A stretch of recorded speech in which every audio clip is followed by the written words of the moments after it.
Which future would you rather have, the Chicago Bears or the Houston Texans? Oh. Are you going to go first or me? Oh, it's your show, ma'am. I'm just here to bring something. I don't know what it is to it, but I'm trying. This one's the hardest one for me because I think both of the teams, I really am excited about their future. The Texans for me is who I would choose. One, I already seen what they can be. I've already seen them head on this direction, and they were competing with the Ravens in a playoff game. And you do see CJ Stroud emerge as like a go-to guy right now. And we're not sure what the Chicago Bears are right now. We're not sure how Caleb Williams is going to translate. Do I believe he's going to be really good? I do. But I know what the Texans are, and I love the receivers. I think the Texans might have one of the best receiving core in the NFL. And that is saying a ton about this era of wide receivers. You've got PFF ranking them number 5, but I think that's actually kind of low. You've got Nico Collins. You've got Tank Dell. You've got Stephon Diggs.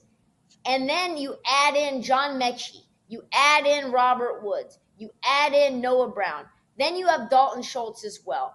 You add running back Joe Mixon, who I know you can't really rely on. But let's be honest, Devin Singletary wasn't that great on this team last year either. And he's a good pass catcher.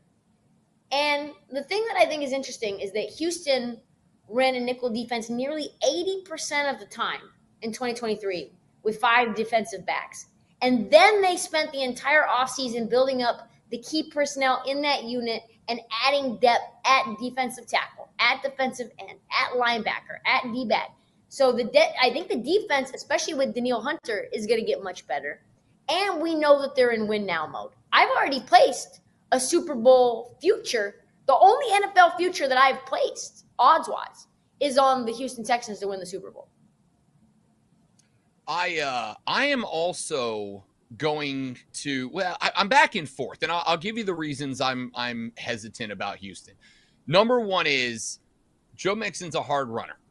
I don't think you're getting the best version of Joe Mixon. I think Joe Mixon is probably on the wrong side of his prime at this point, and I don't love that pickup. And I think it's a bit of a weak point. And if that is indeed a bit of a weak point in Joe Mixon, I think he can be a little bit more aggressive towards CJ Stroud. The second thing is, and this is where I'm worried people might be overvaluing the Texans a little bit. They won the division. They won the AFC South, and they should be celebrated for it. I'm not going to try to take that title away from them. What I am going to say is I think we got to look a little bit into why they won that division. I don't think the Colts are as good as the Texans. I do think Anthony Richardson might be as good as CJ Stroud. Anthony Richardson was going slug for slug with CJ Stroud last year until his collarbone exploded.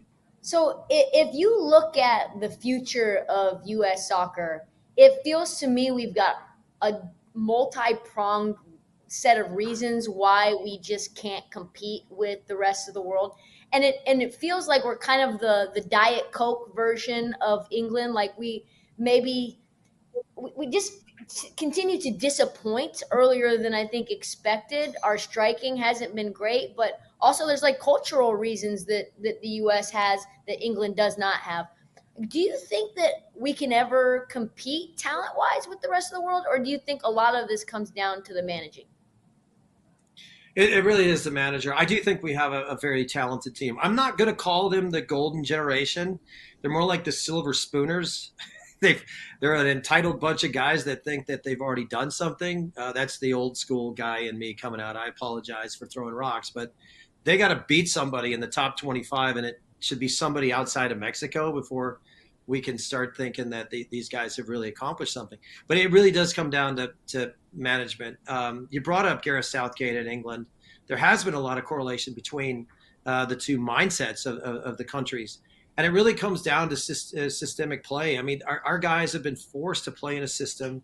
This is a coach that will never – the system is never at fault. It's never his fault. It's just guys didn't execute. And a lot of ex-players, people like myself, analysts who are looking at this from the outside, you can see the talent, you can see the potential. It's just the methodology isn't working. These guys can play the game at a high level, and they're very good. They're playing at big clubs, but they're being forced to play a certain way. And that's just for your audience. That's not how the national team works. It's forced friendship. You pick the best players, or the best players essentially pick themselves that they're a part of your country, and then you as a manager need to figure out what that puzzle looks like. He's been forcing round pegs to the square holes for a while, and it isn't working. So I think a change is necessary, but I also think that somebody who with a little bit more experience, who's going to be not afraid to take the reins off of these guys and let them play, and let them show us their personalities. Because I would go back to your original question. I think the manager has been holding them back. What is the holdup with U.S. soccer, or is there some little bit of them that still believes Berhalter's the guy, but 6 years just isn't enough time? Well, I mean, it's a couple of things to unpack there. And first of all, I hope you live into your 80s, and I hope that we figure it out by then. Secondly, when you look at the ticker parade, thinking that this was such a great accomplishment, the 1-1, it really did feel like a loser mentality. And then you flash forward to the game against Uruguay, when I guess the most damning thing that we got out of that game was when a coach goes, "It's 1-1, it's 1-1," meaning he's referring to the other game and not playing the game he's in. I don't think he'll ever be able to overcome that. Look, I think when you look at where we are as a country and the decision that needs to be made now, there's a couple. Most of us are saying the same thing. We're all saying 2026 is not an opportunity to screw this up. We can't screw this up. It's too important. Regardless of the fact we got to share the money and the tournament with Canada and Mexico, we have to have the best showing that we could possibly ever have, because these opportunities come along once in a lifetime. I got to live in one in 1994. I got to play in front of the United States. It was an unbelievable experience. Our guys just need a couple of things to happen, and that is to get a belief. You said in their results are important. This coach has been talking about performance. Oh, it's all about the performance. No, this is not a sport where we come out, we entertain, and they boo or they clap. That's not how this works. There's a scoreboard. Somebody wins, somebody loses.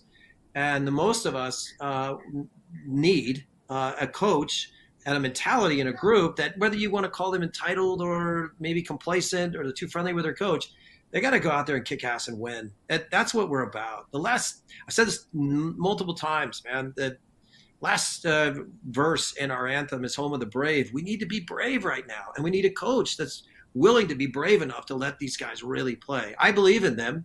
I still do. I just think that they have been on the shorter side of the stick simply because they haven't had the right information. I'm not a huge believer in this trade. Like I like DeMar DeRozan. I just don't think he's the big name. He's that key guy. I think he's a question mark defensively. And considering he's not a big three-point guy, and you just traded your best one in Harrison Barnes, I'm kind of worried about where this leaves Sacramento. Why were the Kings ultimately the team that ended up with DeMar DeRozan? Yeah, I think the Kings have hit a point where their feeling was, if we have Domantas Sabonis anchoring our defense, we're never going to probably be more than an average defense in the league. It's just too hard that way. So I think now they're looking at it in a sense of, you know what, let's go after being a great offensive team. Now, the fit's a little weird. We'll see. But imagine on the nights when Malik Monk is out there with Fox, Sabonis, DeRozan, Keegan Murray is now your fifth option, like on those nights. That's one of the best fifth options offensively in the entire NBA. So that is, really, really good work by the Kings there. So we'll see. My guess is they're just going to try to play entertaining basketball, outscore a whole bunch of people, and, try to win games that way, because defensively they gave up some, but it's not like Harrison Barnes was lifting them to being, a great defense anyway. And I like Harrison Barnes quite a bit. I think he'll help the Spurs as they try to mature that roster a little bit here moving into Wembanyama's second season. But, yeah, I don't mind it for the Kings. It's a weird kind of move, but sometimes weird works out.